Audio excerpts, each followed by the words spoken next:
the cord isn't long enough yet, so we could just. Yeah. I think we just here. At least the other days. Okay. So I want to share that. Share my presentation. Please. Okay.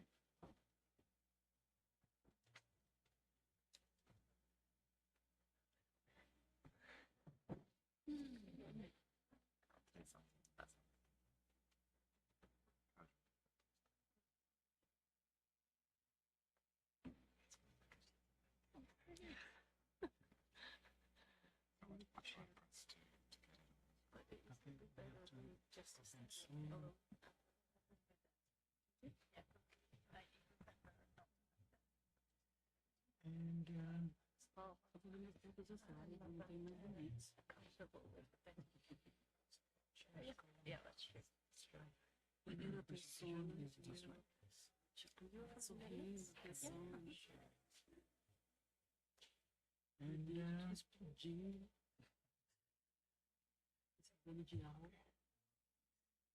Go ahead. Okay, we're going to go ahead. So can you do it now? It is already Right. in the keyboard. You can see it.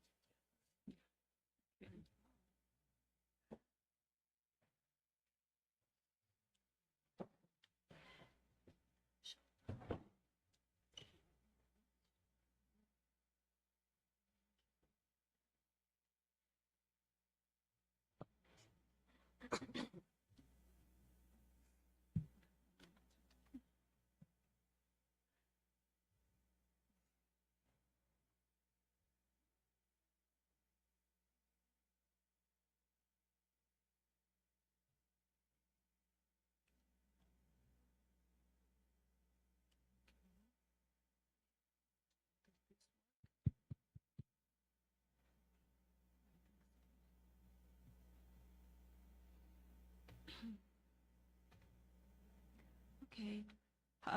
Hello, everyone. Hola a todos. So for now, we're starting our session, Identity, Decolonization, and Decolonialities.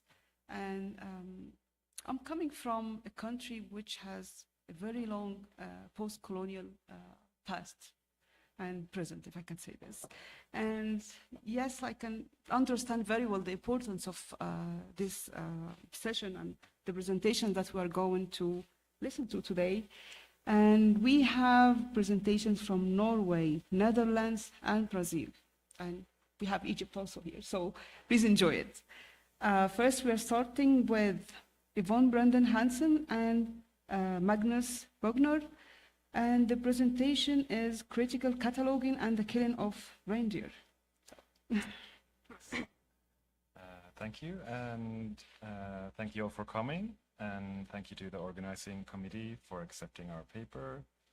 And yeah, as WESAM said, my name is Magnus BOGNERUD, and I will, together with my colleague Yvonne Brenden Hansen, present our paper, and we are from the National Museum of Norway.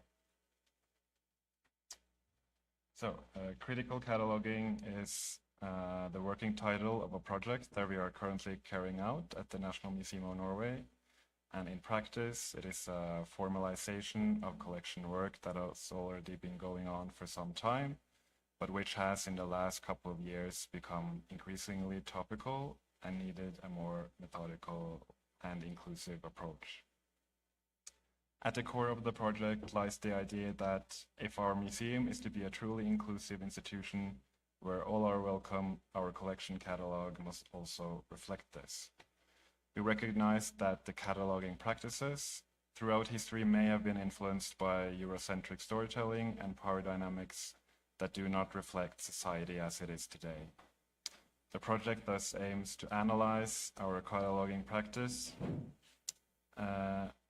in order to contribute to guidelines that can promote greater equality, diversity, and representativeness in our collection data. In this paper, we will present the current state of the project and frame the topic in a Norwegian context, both in relation to our own institution as well as to the wider national discourse.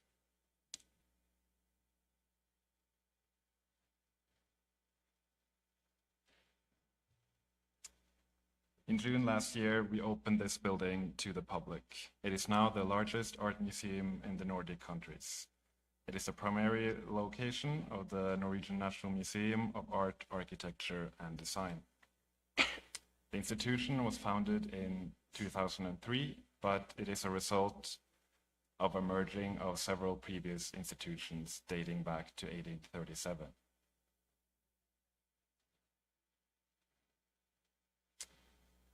The combined collection now consists of over 400,000 works of art. Ever since the creation of the institution in 2003, it has been a stated ambition to house it and exhibit its collection in a unified building.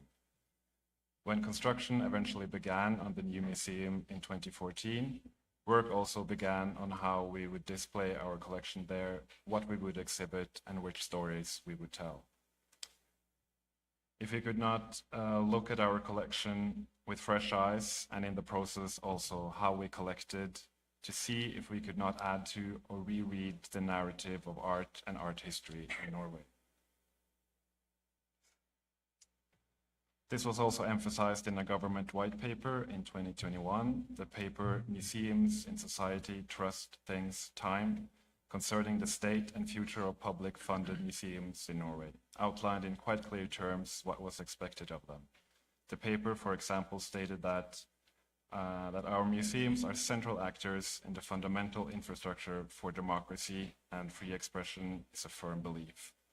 The government maintains that this, above all else, justifies continued public engagement in the museum sector.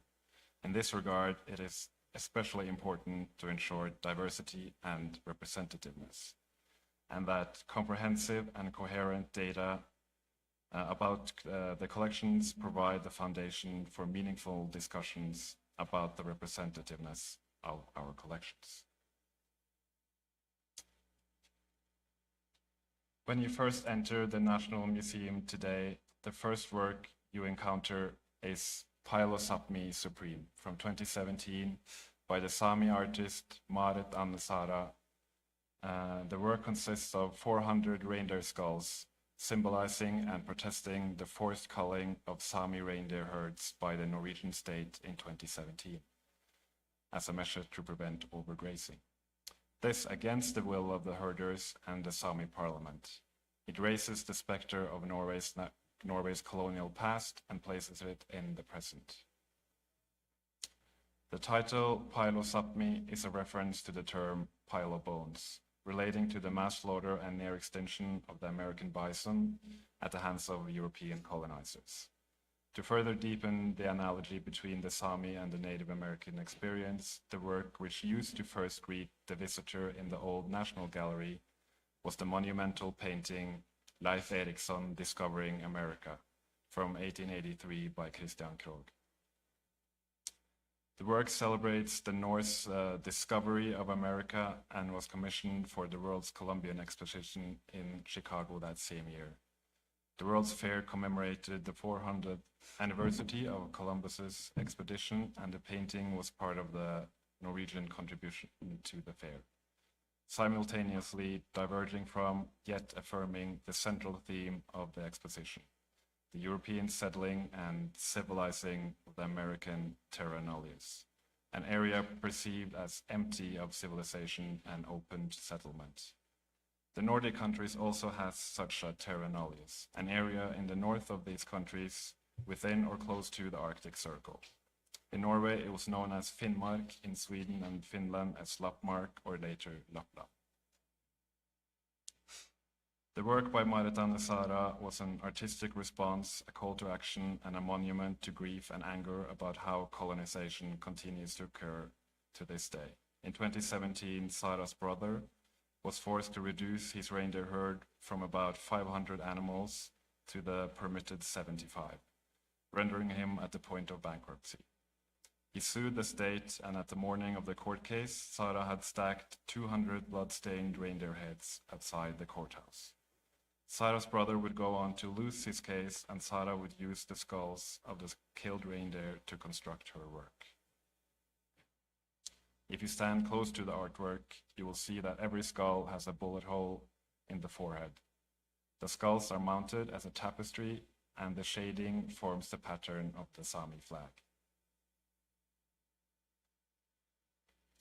The government's forced slaughter of reindeer as recently as 2017 is arguably an example that to this day, that Sami history and presence in Norway is still being invisibilized.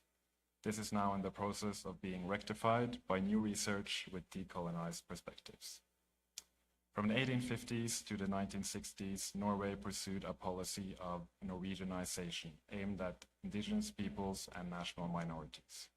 Between 1898 and 1963, for example, the use of Sami and other minority languages were prohibited for use in teaching in schools.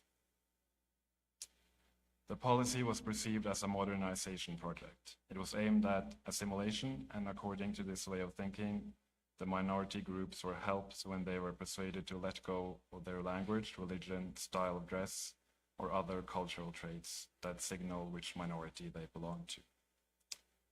Roma and Romani people were subjected to targeted exclusion policies, including the so-called Gypsy Clause from 1927, and the ones who were in the country experienced particularly brutal measures, including adoption, foster care placement of children as young as infants, and forced sterilization of women and girls.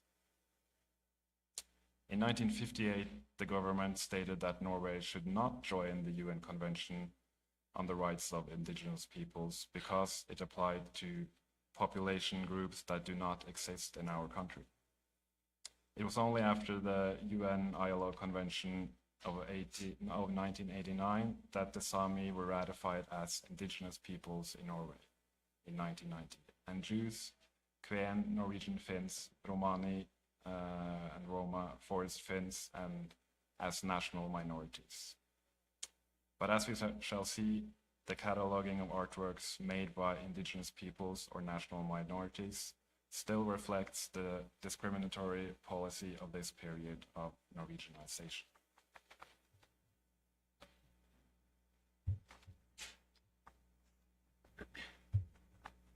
Thank you. And I will continue more specifically on our project, critical cataloging.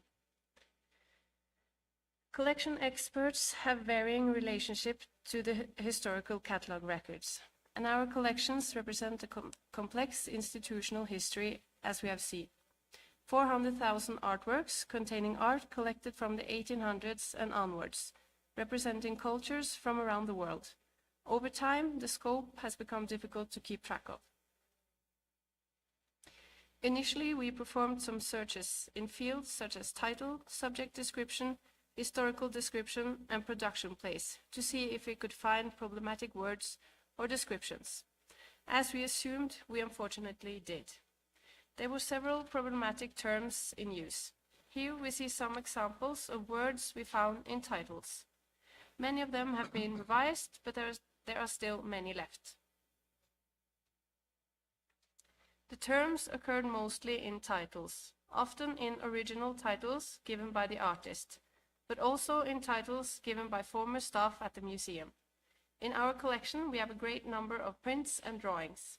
These artworks usually don't have a title given by the artist, but is given a constructed descriptive one by the one cataloging the artwork. This has been the practice at the museum for many years, and some of these descriptive titles are not ones that will be given today. The original, and here we see an example. The original title here was merely Lapper from Karasjok, Tana Elv, and Vadsø Sogn in summer costume. The depicted people were only described with the demeaning word lapp and where they were from. The new title, on the other hand, gives us the name of the people depicted. Jon Isaksen from Karasjok, Anders Pedersen from Tana, and Hans Mortensen Kolpus from Vadsø in summer costume, going from a degrading and anonymizing title to a descriptive and neutral one. A survey that we sent out to our curatorial staff showed that everyone had areas they were unsure about, be it representativeness and inequality, or old demeaning language and historical frameworks for collecting. And that all agreed that this was important work, but were uncertain on how to undertake it. This is two questions that we asked our curatorial team. First, has the registration of Sami artists and Kvenes, Norwegian Finns, Jews, Forest Finns, Roma and Romani people, Tatars, or other indigenous people and national minorities been reviewed in the last 5 years? And secondly, are there overviews of artworks with oppressive language? And as you can see, the answer was 100% no. By re-examining catalog data, we want to become aware of oppressive patterns that we all, to varying degrees, reproduce, even if we don't want to, and enable ourselves to change them. Even though some work has already been done, we still find examples in all sub-collections of terminology that represent degrading attitudes from an anti-discriminatory and decolonizing perspective. Therefore, we continue to analyze cataloging practices and will formalize partnership with external professional groups to a greater extent than the museum has done so far, so that critical terminology work is systemized with both joint and subject-specific binding documents, created with the right expertise and communicated in a uniform manner, internally and externally. These are some of the stakeholder organizations that we seek to collaborate with. Trying to move away from the Eurocentric perspective and reread the past through the art collection, we encountered patronizing language and racist terminology. As Norwegians, we have a special responsibility to reread historical documentation of marginalized artists and artworks and artist groups originating in Norway. After having analyzed our own documentation of art made by indigenous people or national minorities, we found historical cataloging practices perceived both as exclusionary, patronizing, or lacking important facts. If we continue with art made by Sami artists in Norway, let us look at some examples of terminology changes that critical cataloging has introduced over the last years that make the Sami culture and language more visible in our catalog. Sami artists were historically simply categorized as Norwegians in the cataloging system. Sorry.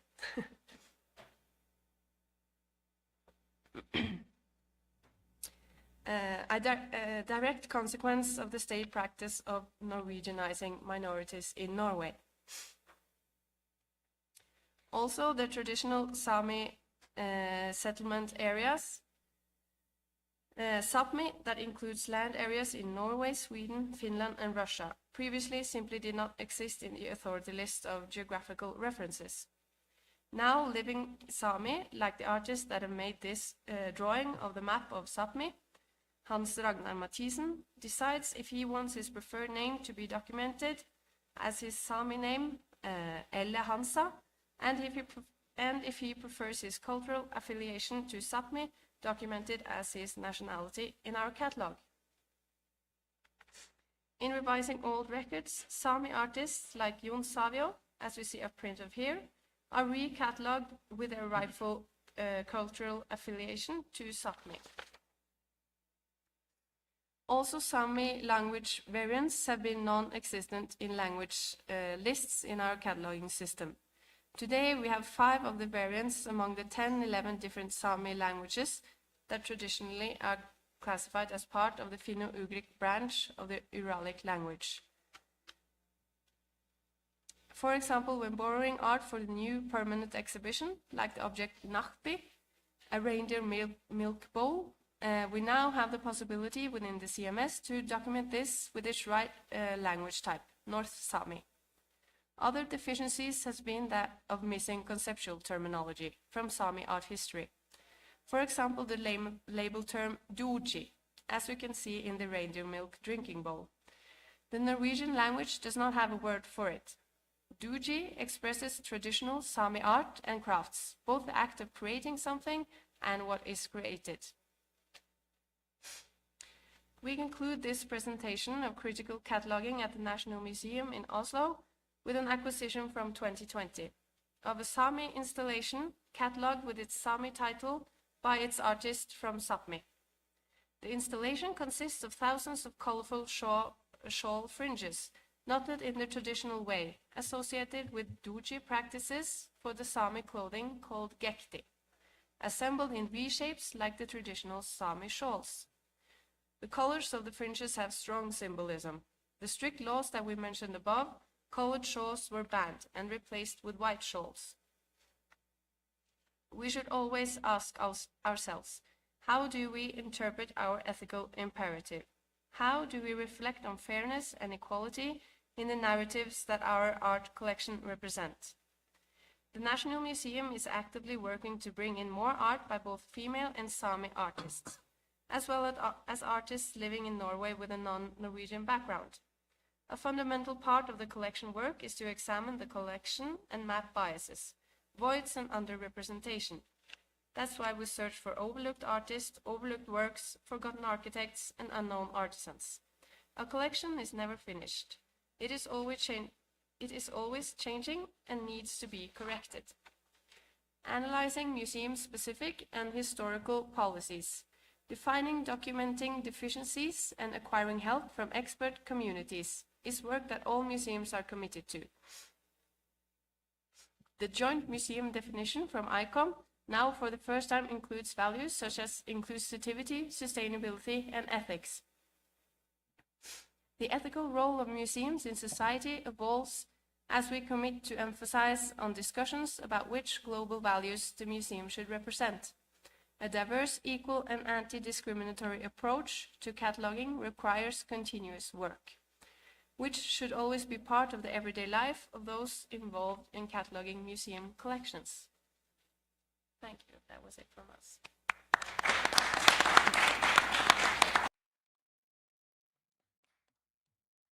Thank you, Yvonne and Magnus, for a very interesting presentation. I'm sure there will be some questions for you, but we'll keep all the questions till the end. So we are moving to our next speaker, Cindy Zalm. And Cindy is talking about, against opacity, questions of trust, transparency, and access to objects collected within colonial contexts.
Okay. It's not on the screen. It's not on the screen. Okay. Yes. Okay. Thank you for that. First and for all, I would like to thank the organization for providing me with the opportunity to explain something about the project I've been working on this year, together with a very interesting team that I will introduce to you later. My name is Cindy Zalm. I'm head of realization and delivery for the Wereldmuseum in the Netherlands. And that is the result of a merge for 4 different institutes. And this name will be made public of next week. So I've already used the new name. This is the 4 museums that entered into the merge in 2014. It's the Tropenmuseum in Amsterdam, Museum Volkenkunde in Leiden, het Afrika Museum in Bergendal, and het Wereldmuseum in Rotterdam. Those 4 different institutes have collected over the years almost 500,000 objects and on average 1 million photographs. So a rather large collection, and many of those objects have been collected during the colonial past. So first of all, I would like to tell you something about some of the projects that we've been running in order to decolonize our institutes. And that is necessary to also be able to explain to you why we started the project Against Opacity. So that would be the second half of my presentation, to introduce this project to you and to explain what it exactly is. The most known projects within our decolonization projects are Words Matter. And Words Matter started as a conversation with critical people coming from diaspora communities who we invited into the museum to criticize whatever they experienced during their visits. And most of the criticism was about the language that we used and the framing that we used in our text labels. And that resulted in the publication Words Matter, also, of course, in the adjustment of the text in our exhibitions, but also in the publication Words Matter, where we gathered more or less 50 words that were considered contested. It's not a list of forbidden words, it's a list that explains to the audience the nature of those words, how they were used during the past and how they are used in today's society, and why you could prefer not to use it any longer. But there are also occasions where it is important to still use them, so we acknowledge that as well. It's not a finished list, you can still add words to it. But this project also inspired lots of other projects to use this list of words, and this is one of the most important examples. It's the project SABIO, created by Valentin Vogelman, subsidized by the Network of Digital Heritage in the Netherlands. And it's a platform where you can upload your metadata of a collection and select different word lists, among which Words Matter words. And it just counts in different ways the words that are appearing in your metadata. And sometimes it's also analyzed the combination of words being used. As in this example, it states beautiful women, which are in its essence no contested terminology, but it could point out to biases that have been used in the past while describing your collections, because obviously those women were anonymous, and they were being defined by the fact that they were beautiful. It doesn't tell you what to do with that information, but it is a tool to analyze whatever is going on in your metadata. One of the most repeated issues regarding our collections from countries of origin is that we are not transparent about what it is that we're keeping in the Netherlands, how we collected those objects, and where we are keeping them. So there was an interesting complaint during the rethinking about decolonizing our collections and decolonizing our museum, because we spent a lot of money and a lot of effort in digitizing our collections, as many other collections do in the Netherlands, and we reached a percentage of more or less 98%, and we're putting them all online. In the past, we've made some choices. If there was no image, we didn't publish it. If it was objects that displayed violent acts or naked children or other objects that we didn't want to share, we also withdraw the metadata of those objects. Nowadays, we do publish them, but without the image, so that we became more transparent about what it is that we've been keeping. But still, those complaints kept coming in. So we had a closer look to our website, which is on the screen behind me. And one of the most obvious things is that this website is in Dutch, as is in the metadata. And there is a button that you can hit and create an English translation. But what you see happening is that it is only the buttons and the search categories that are being translated in English. And if I may ask, who in the audience is capable of reading and understanding Netherlands, Dutch? So that's 2 hands. I don't think I need to elaborate on this point. An inspiring publication for us was the dissertation by Hannah Turner, Cataloguing Culture. And for the people who are as old as me, or maybe even older than me, will recognize also the drawer that is in the image behind. Hannah Turner states museum catalogs are not neutral. And of course, we knew that, but she describes the history of documentation and registration in the Smithsonian Institute, specifically the anthropology department. And we found out that our ways of working are being inspired by these methods of the Smithsonian. So everything she describes in the book is also very relevant for the way we were working and the results that we have after so many years describing these collections. And she also states, as was mentioned during the keynote on Monday morning, that each transfer of data is also information loss. And the transition from these drawers with the card systems into the database is very illustrative for that. What you see here, again in Dutch, is one of those cards about an object in our collection. And there is quite detailed information in these cards, but only the highlights of that entered as metadata in our registration system. And at one point we found out that there was really a loss of information. So what we do, we scanned all those cards and connected them in our TMS system as additional information about the object. But it makes this information not available in a simple way on our website, and it's also not searchable for any audience. The organizing methods that were used in the past in our card systems are still reflected in our computerized systems. So registering is organizing. The number sequence in our collections is related to the date of entry in our collections, but that's information that is being used within our institute, but not outside.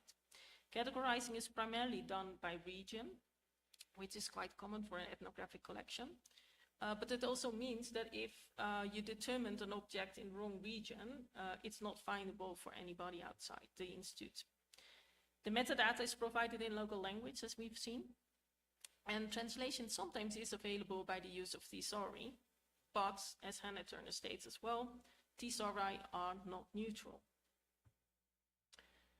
So big challenges, big thresholds to understand what it is that sits in our collection, and also thresholds that are being reflected in our online websites.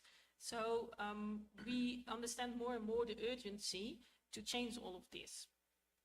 Simultaneously, in the Netherlands, there was created a Dutch restitution policy by the government. This policy has been active since 2022. It's a state-to-state policy, and it makes it possible for unconditional return of objects that are obtained by involuntary loss of possession. We do recognize in the Netherlands that there is also objects with important cultural significance for the country of origin. So it allows also the restitution of those types of objects, and also objects that came to the Netherlands through other colonial powers in Europe. Human remains are exempt of this policy, but that's because there is a different legal framework attached to that. So human remains are also eligible for return. This policy resulted in the first transfer of ownership during this summer. It's 480 objects being returned to the state of Indonesia. But not only the policy has been implemented, there was also a consortium being formed of different institutes in the Netherlands, also all have a role in the research of colonial heritage. And this consortium had to improve the provenance research into those objects, and also gather information around restitution and what's going on in the rest of the world. But especially facilitating this provenance research proved to be an opportunity to also address this opaqueness of sharing our collections with the rest of the world. So that is where the Against Opacity project started, and it has several strands. And one of those strands is the creation of a data hub. And I will show you one of the examples of platforms that have been created in the past few years and also were very inspiring.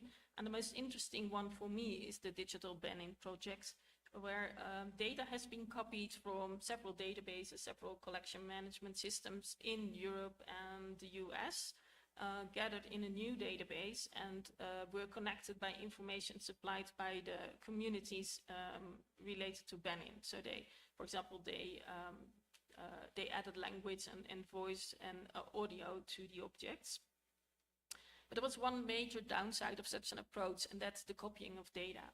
Because of the Against Opacity projects, we anticipated that the knowledge around those objects was growing very fast because research was stimulated in a big way.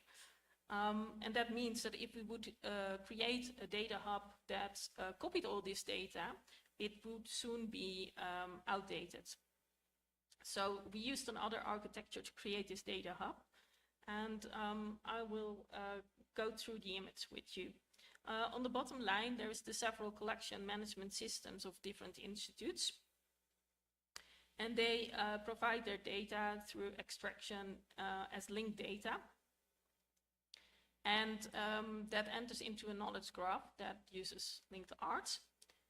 And this knowledge graph is the starting point for a dataset register and a research application. So basically 2 applications that will be provided in a new website that is being started in the Netherlands around colonial heritage and restitution. So I will dig into each of those applications.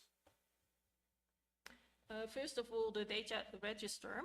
That is an important tool for us to address this opaqueness or create more transparency regarding the data that is in the website. Because if you think back to our own website, you never can find any information about creation of this data.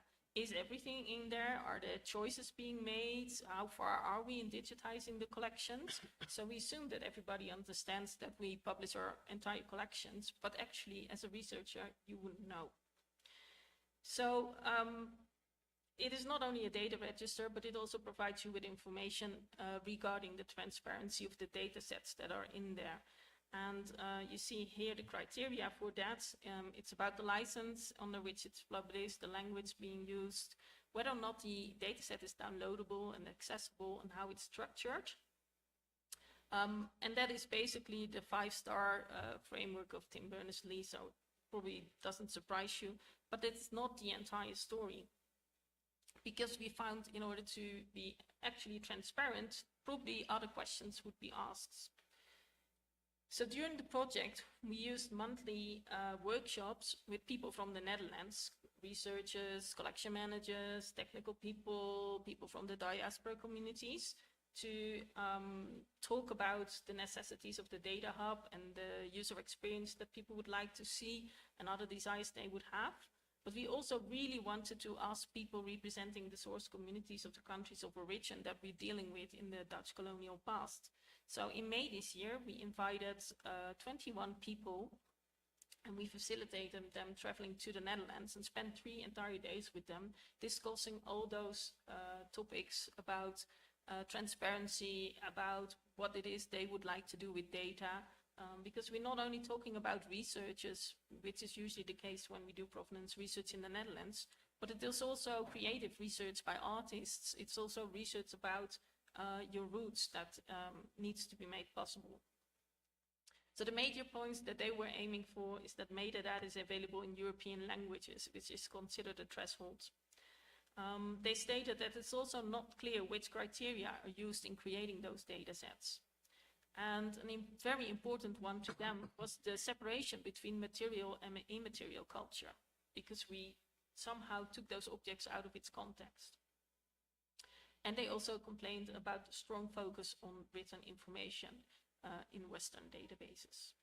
So we took all of that information in the further development of the data hub and decided that we have to expand on the metrics describing transparency in the data register.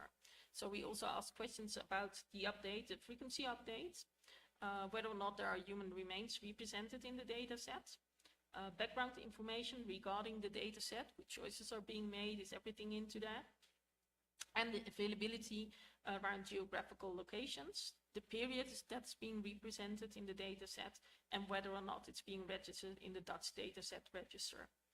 And the most important thing is that we are not only listing digital data sets in this register, we also allow data sets that are not digitized yet to be registered here, so that it becomes clear to the user that there is actually more data than you see.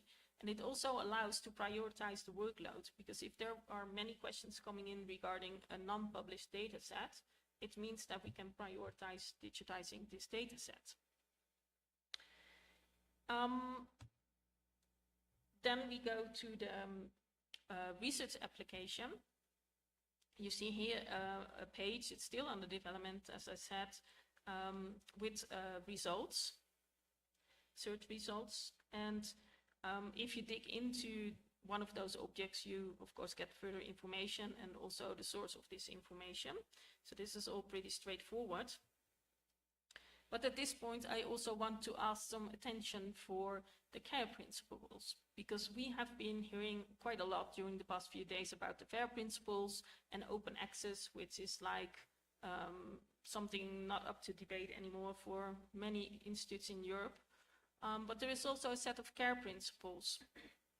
CARE principles are being developed to provide governance for indigenous communities when it comes to the data.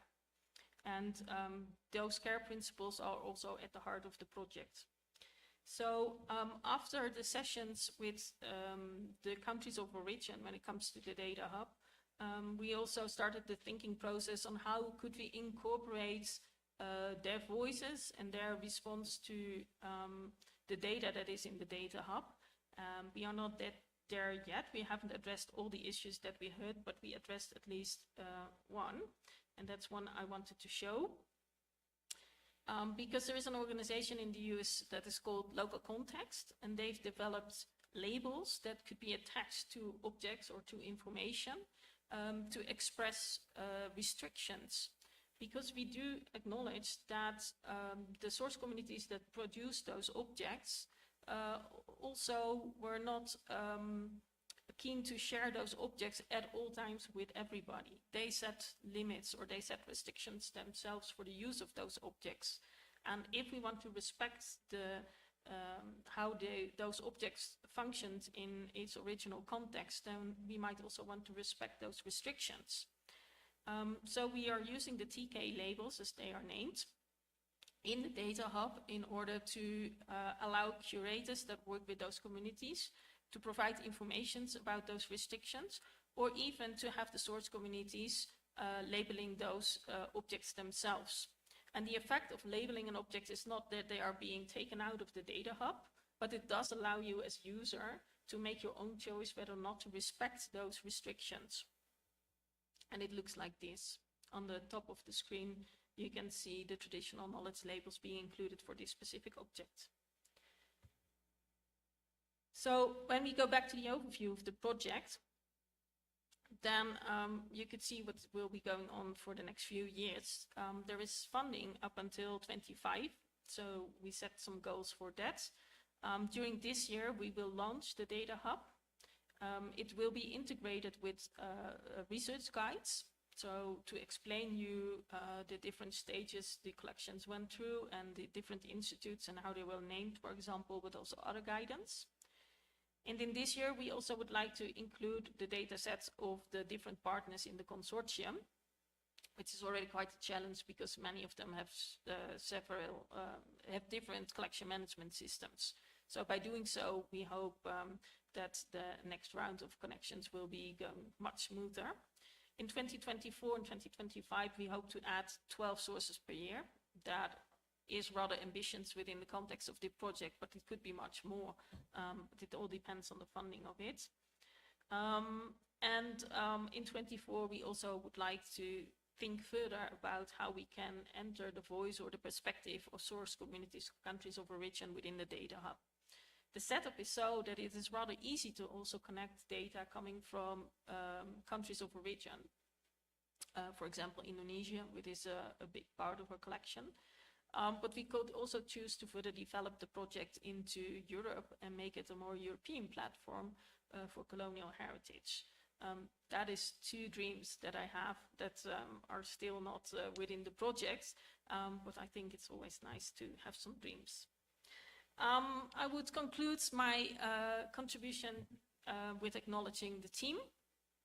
It's a very technical team, and that means that they have used the thinking of other people in a very extensive way during the workshops that we've been keeping to have every month.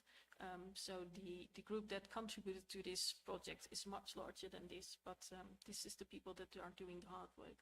So thank you for your attention.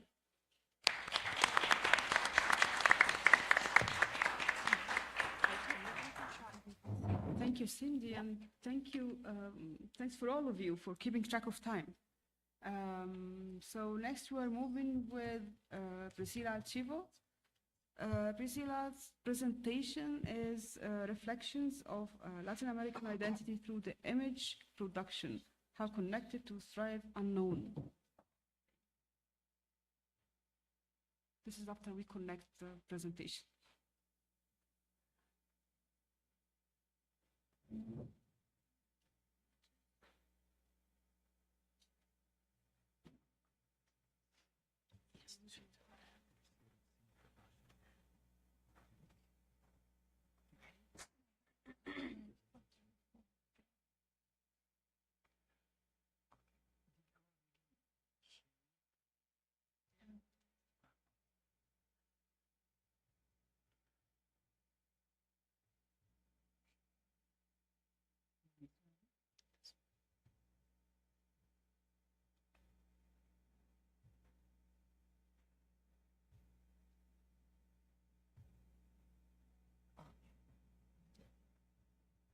Hi.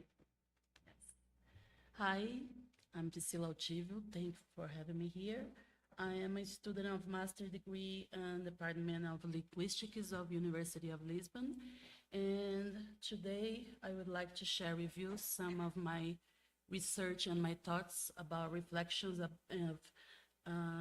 Latin American identity through photography archives, how to connect to thrive the unknown. And when I mean unknown, I'm talking about the decolonized thinking and environments. So about my research, what I'm up to investigate is capturing aspects of Latin American identity and going through beyond this history and see how we are going to connect this with our majestic perspective. Considering how the synergy between political trajectory happened there and our colonial heritage, we are going to describe the visual representation through photography archives. What I used as a methodological process was a bibliographical review, so I transited between articles through identity, history, Latin America photography history, and of course, constitution of diaspora movements. So my main question is, does Latin America need identity?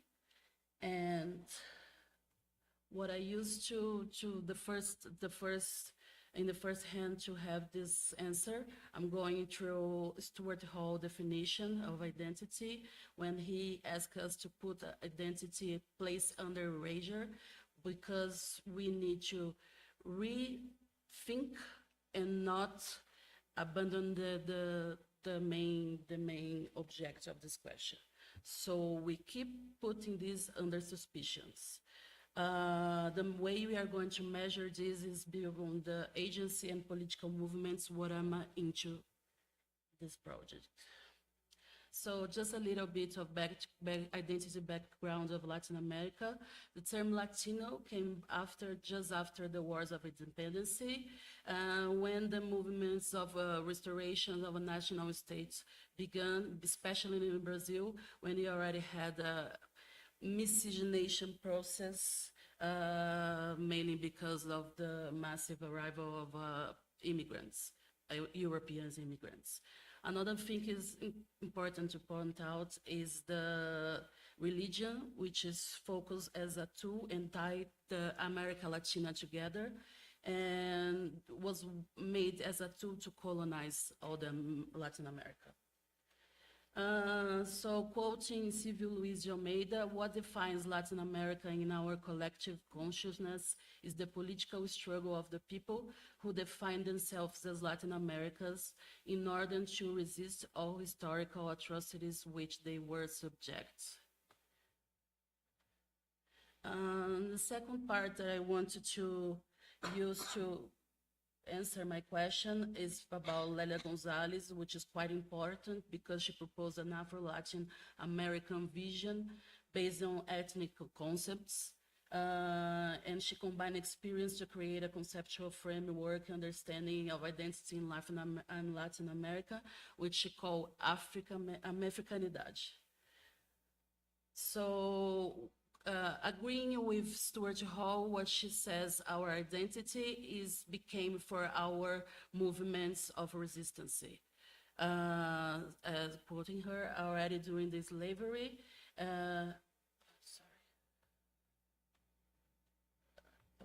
already during the slavery, our ways of freedom, social freedom, resistance became from quilombos, cimarrons, cumbis, palenques, marronage. There are all representations of resistance becoming from Africa and not from Europe.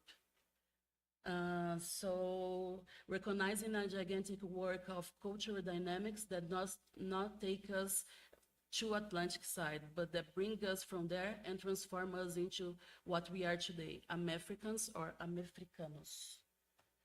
So a little bit of numbers of Latin America. Is estimated about 130 million of people in Latin America became from Africa descendants.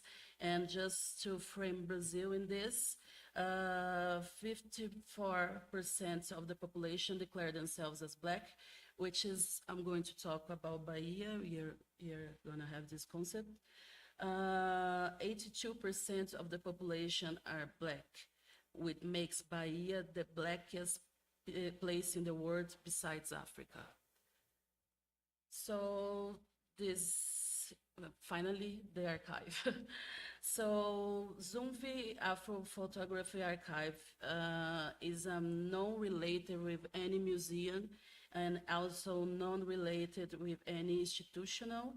It's an independent archive who already have 30 years. Is a collection of 7 Black photographers from Brazil, from Bahia. And also it's collaborating with another photographers who can take care of their collections, so they donate to them.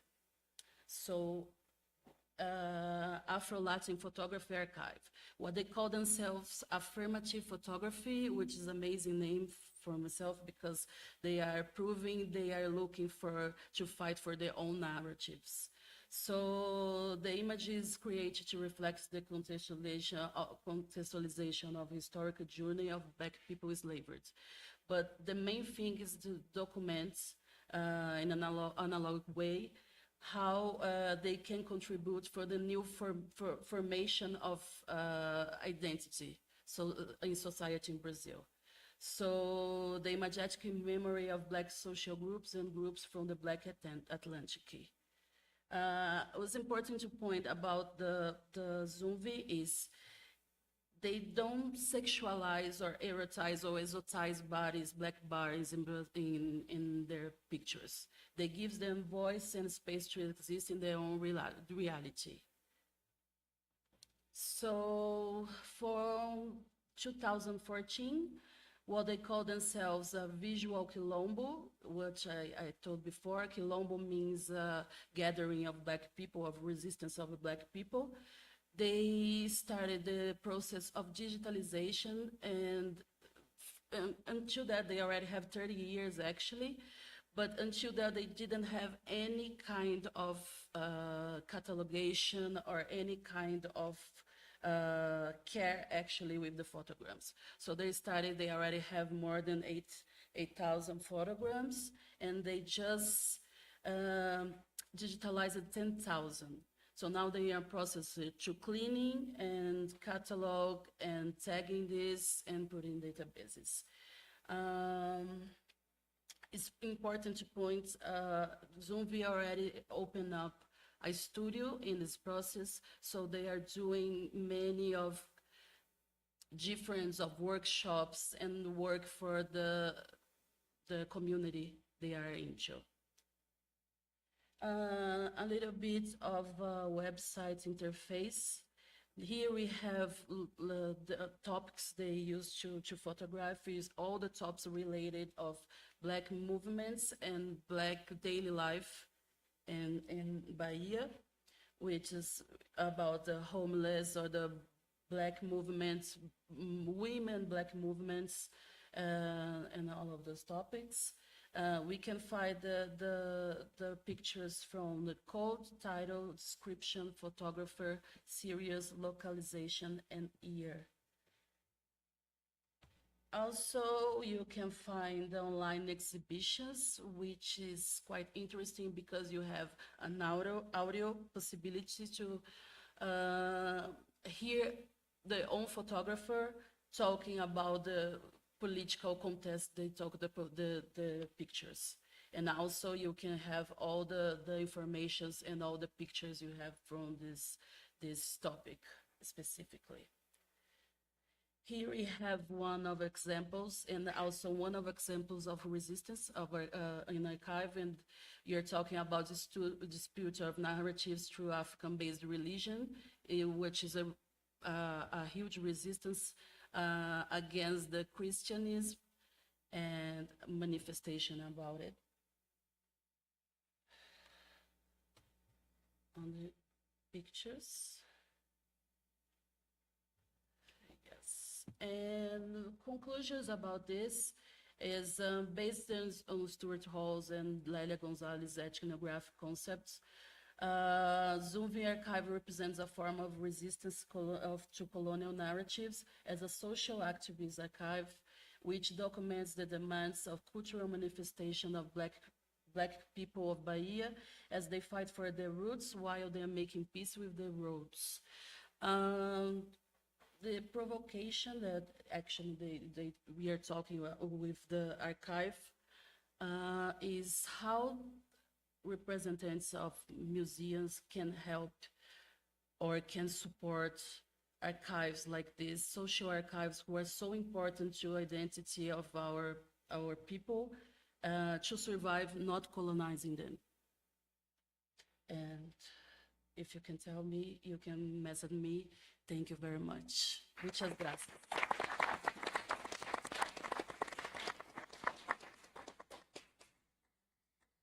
Thank you so much, Priscilla. Our last speaker, I know the name is not in the program, so we have now Enrique Godinho, and his presentation is about the intersections between linked art and spectrum.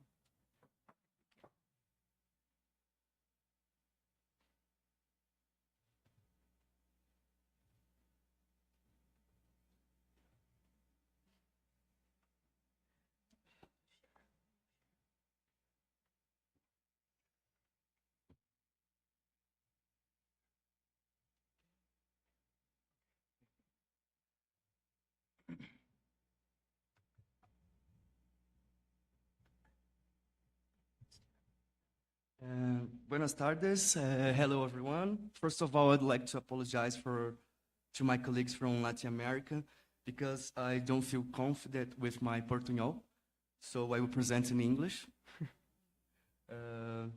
Second, this research is a little bit different from the others that was presented here in this session because we had some issues with the organization and I was prompted to present my research here, but I hope you enjoy it.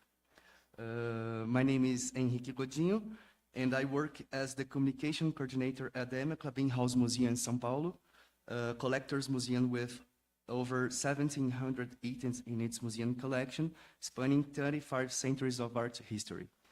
I'm also a professional master's student in information management, specializing in the organization, mediation, and circulation of information within the graduated program in information science at the School of Communication and Arts of the University of São Paulo. I'm here to present a bit of my research in the master program, which involves the development of a WordPress plugin as a collection management system, the elucidario.art plugin. As a fundamental part in the development of plugin like this, we need to define the data model for the operations of reading, writing, editing, and removal of the data at the system. For this purpose, we have developed the modelo de dados para organização, representação da informação museológica, or in English, data model for organization and representation of museum information, MDORIN, which uses linked art as the primary model for the entities described by the system and introduces some new entities and interfaces for a more comprehensive interaction in a collection management system. The module extends the user creation of WordPress and introduces 4 new user roles. We can see then at the we can see then below here the users in the pink part of it. That there's curator, museologist, assistant, and researcher, where each of these roles comes with a set of permissions and access restrictions to the system metadata. We also have system options, such as the ability to import and export data, general settings, and integrations used to store configuration data, such as an API key for a cloud storage that holds digital objects like records and images, videos, and other types of medias. We have also the edit history entity responsible for intercepting any action of a user in the system and recording the changes. The procedure entity is responsible for describing the spectrum procedures with the system, and the mapping entity that describes how can we represent other data modules using linked art. All of these elements were developed in JSON schema and MySQL schemas that describes the database tables. But in this discussion, due to time constraints, I would like to focus only on the model, especially on the intersections between the linked art and the spectrum, and not on the MySQL schemas. So here we have a brief comparison between the 2 data models. And why did we choose these 2 standards in MDORIN? Linked art was chosen because it is a standard for describing cultural heritage focused on interoperability and can be used by 9% of the organizations. And Spectrum was chosen due to the procedures used to represent the workflows in the elucidario.art. So here we have a brief comparison between them. We can see that the main users in Brazil of the spectrum is Pinacoteca de São Paulo, Museu do Café, Museu da Imigração, but we cannot find any museum in Brazil actually using linked art yet. But we are trying to make this happen. And the format is the most important part of it because the spectrum doesn't define a way to register these kinds of metadata, but it's a flat structure, but we can write these in tables or files, while in linked art we always have to write in JSON LD. It presents a more comprehensive metadata. And here we have a brief intersection between them, where we can find another characteristics of them, of the 2 data models. But we have this part where they intersect, where we can map the information groups of a spectrum to linked art based on concepts of controlled vocabularies of like AT, ULAN, or TGI. For example, the identified by property in linked art is the standard way to identify any class defined by the model, such as object, concept, digital object, events, and others. It accepts an array of objects that can be either identifiers or names that have the classified as property. An array of concept objects represents the concept identified by the contents of the property. Here we have the Tarsila do Amaral, Rio de Janeiro, a painting from Tarsila do Amaral, that we have 2 identified. One is the accession number, and the other is the name that has Rio de Janeiro and have another property language that contextualizes it in Português brasileiro. So here we have the same painting described by the spectrum, where we have the object name, object number, title, and also the title language to make it clear. In this way, the monitoring has the mapping and prop map entities responsible for recording and storing the mapping between the two models. Here we're seeing the mapping entity, where we have the standard and the standard URI, where we can put the name of the map at its standard. We can put the spectrum or any other, and also his URI, its URI. And version, the created and modified data, and the mapping property that allows we to write an array of prop map entities that we see just now. The prop map, it's a map between properties that we can describe it by the prop name, the entity type. The entity type will be the entity by the linked art, where we can put some object or concept or digital object, like so. And the external prop name, external prop URI, external prop type is where we describe the external model to be mapped. And the map value is JSON structure, where we can put some pre-populated values with the linked art, and we allow the user to further contextualize it with other data, like the content in a name structure of the identified by linked art. And here we have the entity map, no, the procedure entity, where we can describe the procedures that a museum can make in an artwork. And here we have the related entities, where we can put all the entities that are related to this procedure. And the data, it is a JSON structure, but we register the metadata from Spectrum, like the procedures information groups, and JSON formats. And then we have also the history. The history is another entity of the monitoring that register all the changes that a user may create. And also the author ID that we always reference to a user within the system. And that's it. With design, in conclusion, MDR is a data model designed for use in Lucidario, current in development and scheduled for release by the end of this year. The model was created to be flexible and allow for the representation and description of art collections belong to museums. It was developed based on two standards, linked art and Spectrum, and linked art was chosen as a standard for describing cultural heritage and is responsible for describing the main entities within the monitoring. Spectrum was selected for its procedures used to represent the workflows of Lucidario. Here we have my email if you would like to go further, and some links, the lucidario.art link and the repository in GitHub, and also Instagram that I just created when I arrived in Mexico. So, muito obrigado, muchas gracias.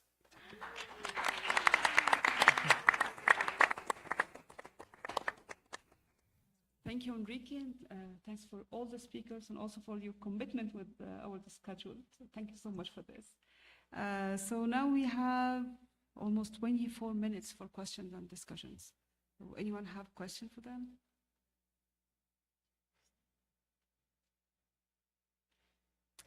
Any questions? Yes.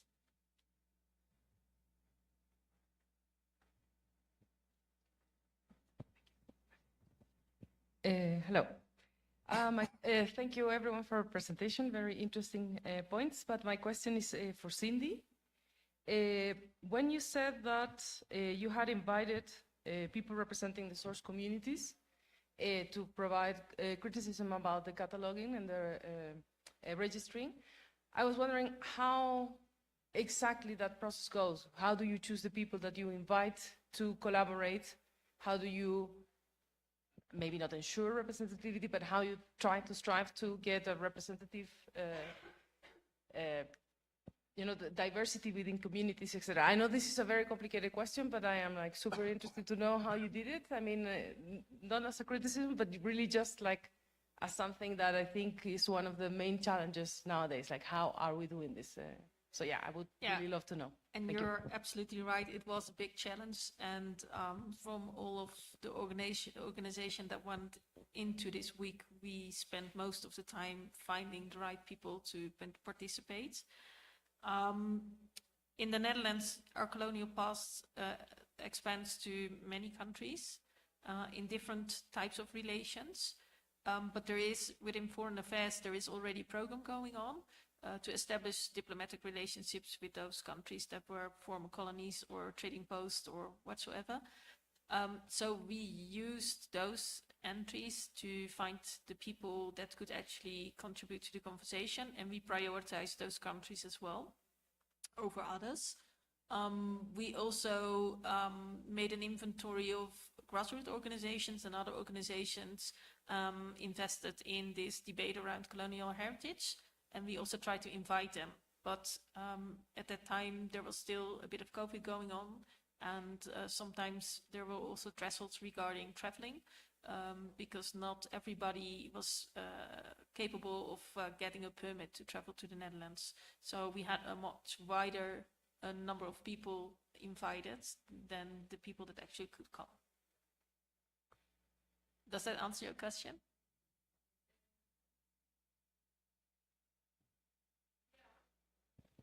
Maybe to add to that, it were people that had experience in doing provenance research from their own country, were into collection management, or were responsible for large data sets within their own country, or were more in the activistic department. Ah, okay, but then always relatively experts on the topic, not just general people from the larger community, in a sense. Oh, okay. Because that would be very difficult to identify. Yeah, that's okay. Thank you. Yes. Any more questions? Yes.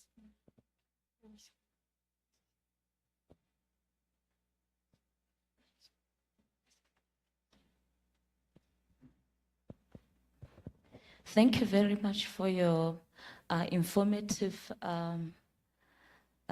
presentations. Mine is a general question, I think, to everyone, because I was just thinking that the problem of colonial heritage and restitution is also within same countries. It's not like only a north-south.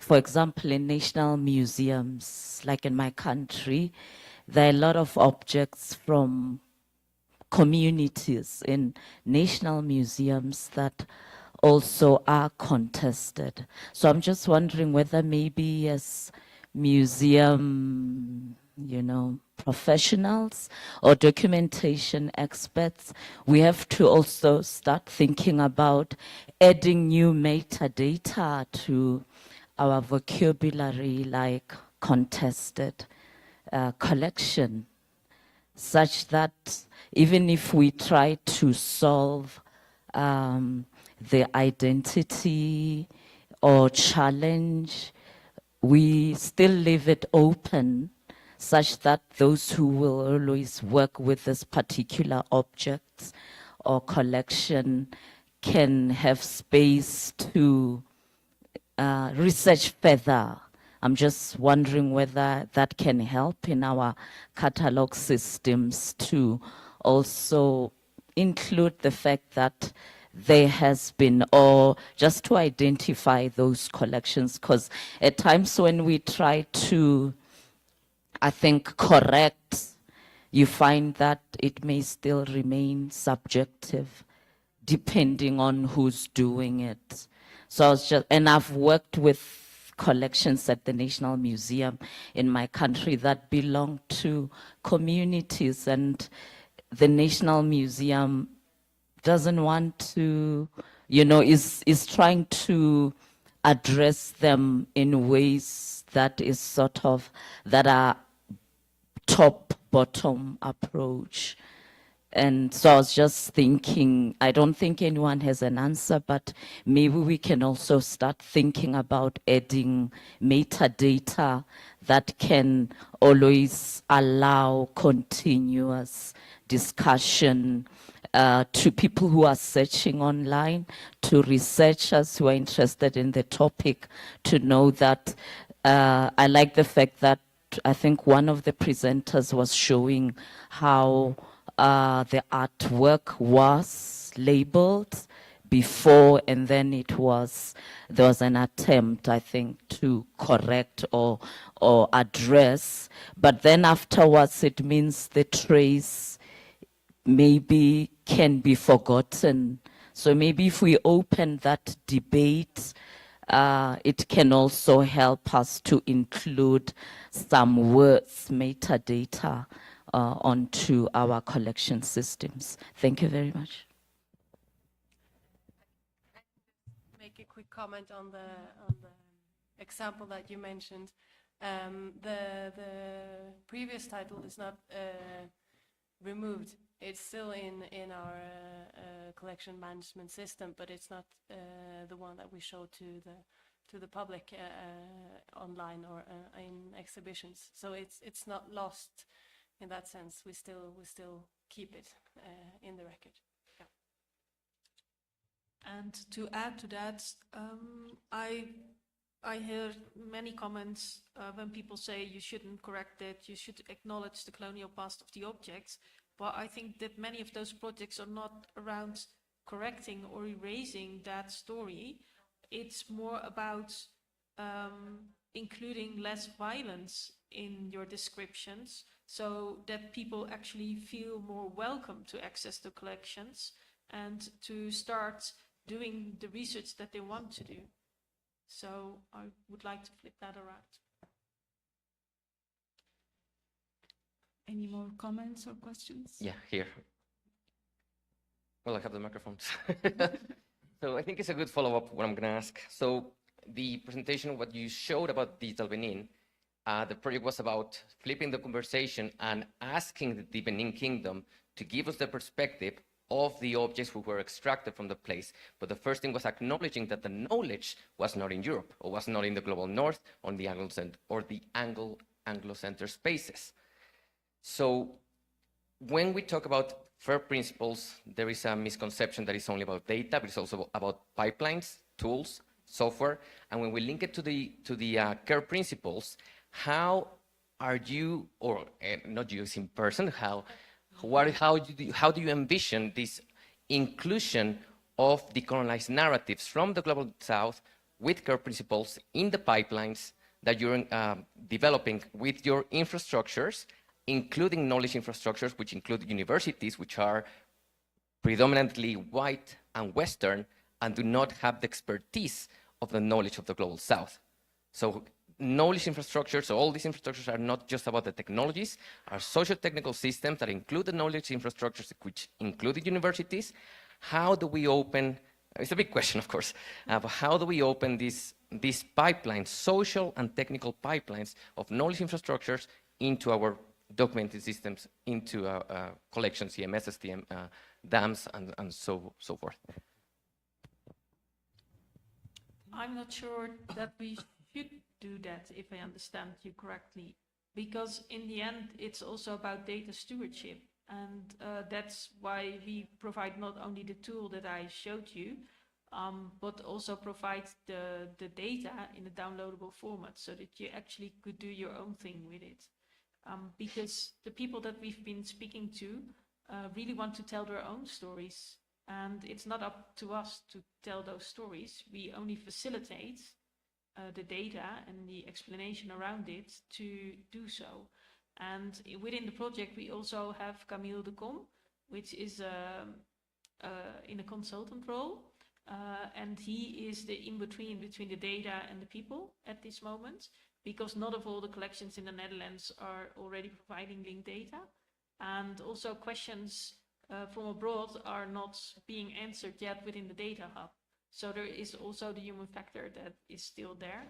And the care principles are mainly to keep us focused on what are the decisions that we make, what do they mean for the people in the countries of origin. So for example, when objects are being restituted, what are we going to do with the data? Which is questions that have not been asked before from any aggregation platform in the Netherlands. Okay, we have one more question here. Well, I'm not sure it's a question or a worry. You say, Yvonne, you say that you're, trying to avoid some violence and in the way that you present the info from the collections. But looking for the archive that Priscilla presented us, like if she follows that criteria, we should maybe seen a lot of that archives, and it's very common in all the collections that you have had social movements and periods of violence that needs to be known. How can we address? I can understand the violence meaning by gender, religion, ethnics, and these ethics, but in the images or in the context, we have a lot of violence in our history, you know, that should be known.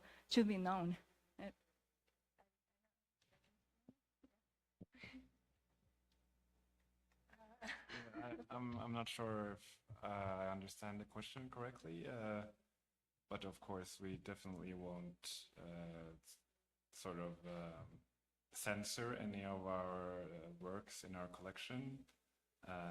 The image or artworks or what they may be will still be, of course, available to the public. What we're looking at now is how we present the data around those artworks, and if the terminology and descriptions that we use and which we disseminate to the public, if those are fitting or inclusive in a contemporary context. Any more comments or questions? Yes, here, please. Thank you. I have a question for anyone on the panel about what the context is in your country about funding for these projects, because I'm from the UK and I see a lot of UK museums want to approach source communities or diaspora communities to ask for their opinions about collections or to share knowledge, and there's beginning to be more of a move towards paying those people for their expertise more fairly, but the funding bodies are not really set up. The funding doesn't always support that. So I'd like to hear about how, in your countries, how you've been able to pay or make sure that there's an equitable relationship when you're working with other communities. Thanks. Yeah, in our project, it's funded in-house through our normal budget. Yeah. So there's no external funding for it. In our institute, we always pay people, external people that we ask to do things for us on an equal pay basis. Within this specific project, when we had the people coming from abroad, we only paid the people that are independent. The ones that were working for institutes, we didn't pay them a salary, but we did pay all the expenses for flights and accommodation and such, and that was being funded throughout the ministry because of this project.